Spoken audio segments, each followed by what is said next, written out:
Hey family, I was just a couple of minutes sharing a little word with a friend of mine, and something got my attention. I was thinking about David, Jesse, Samuel. I touched on this a little bit on Sunday while I was speaking, and it just occurred to me that when Samuel asked for the sons, David wasn't mentioned. Let's leave that on one side.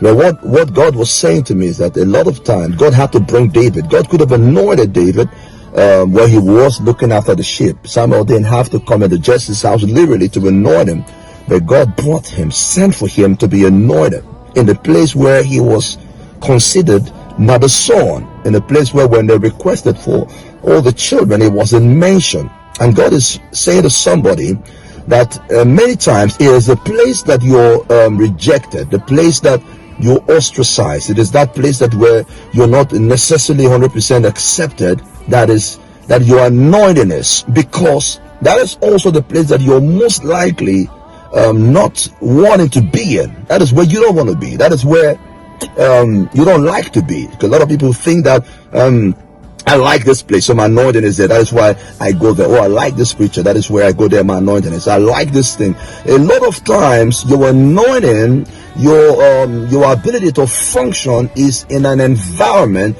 where you don't want to be in, where you don't want to go, where you feel despised and rejected and ostracized, where you would not want to choose. If I were to choose by my emotions and by my feeling, that is the place that I don't want to choose. But God is saying to somebody that perhaps that is the place that your anointing is. And I'm speaking prophetically to somebody right now, because you are in that place where you have a choice, a decision to make, and you don't want to choose that place. You don't want to go back there. You don't want to be there. You don't want to hang around those people because you don't feel accepted. You don't feel loved. And a lot of people have said, go where you're celebrated and all that. That is all right. But David had to be brought back from where he was feeding sheep to his father's house, where his name was not mentioned when sons were required or requested for. And that is where God anointed him.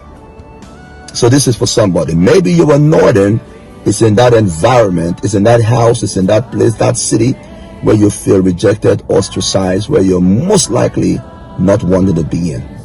Well, I'm your brother, Dabo Davies. God bless you.